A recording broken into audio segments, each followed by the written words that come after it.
we felt that, and we felt before, and we were only reinforced in seeing and believing that we could have no better friend in Washington or in the White House than President Biden himself and his administration. Pope Francis today called for an immediate release of all the hostages. Do you believe the Vatican can help bring your loved ones home? I'll add, I'm Liz Hirsch-Naftali. I'm Abigail Edan Moore's great aunt, and we are blessed because she is back with her family after she was a hostage for 50 days and witnessed both of her parents being murdered on October 7th. And what I can tell you is that Abigail is a miracle. She is a light in this very dark time. And metaphorically, a lot of our families that are here today, and we are all one big family looking to get all of these people's sons and fathers and mothers out, that we are here because the president and his team have been bringing out light in this dark time. And Abigail, who is a 4-year-old, is a symbol of that light. And as we come to the Christmas holiday, I hope that the Pope continues to speak and others around the world not only pray, but pray for us, pray for our families, pray for our leaders, pray for the president, and that the Pope and all that he can do is to push. We love a Christmas miracle. We would love all of our loved ones to come back and be with us for Christmas. So when you talk about the Pope, our hope is that he and others like himself will influence these people in the Middle East that are all actors in this part of getting these hostages out.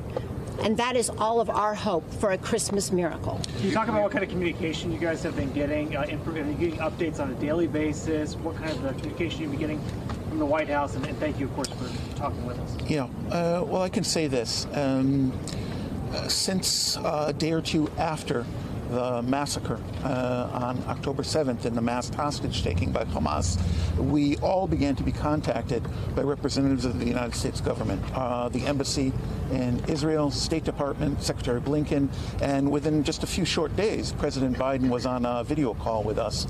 And since that time, we've been in frequent and very transparent contact with administration officials, and we've also really benefited, I think, and most importantly, our sons, daughters, fathers, sisters, brothers, mothers have also really seen how, in a very divided time, members of Congress, members of the Senate, from wall to wall, have shown solidarity with us. For those of you still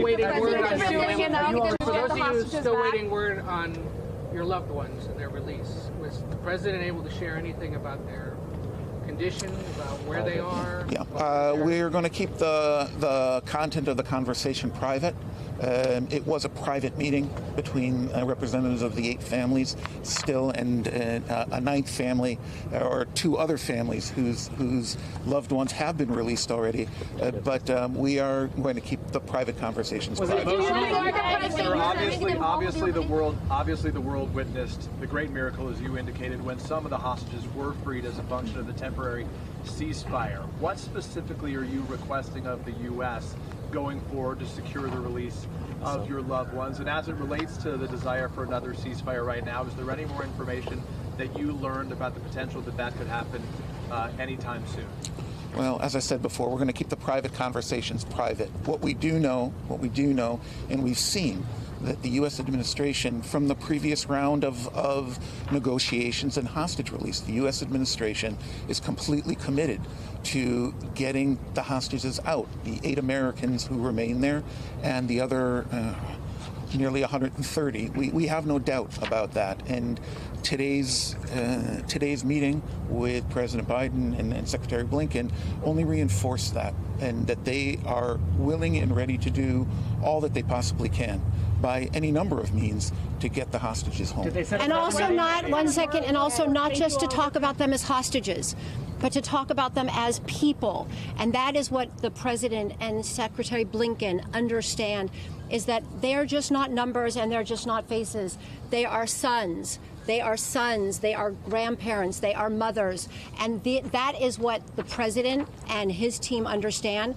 And this is our last question, so I'm just going to answer by saying we are thankful to the president and to his team because we know that they are working 24 hours a day, and they are going to work through the holidays, and they are going to do everything they can to make sure that all of our loved ones, real people, come home to us and to the families across the world and in Israel. Thank you so much.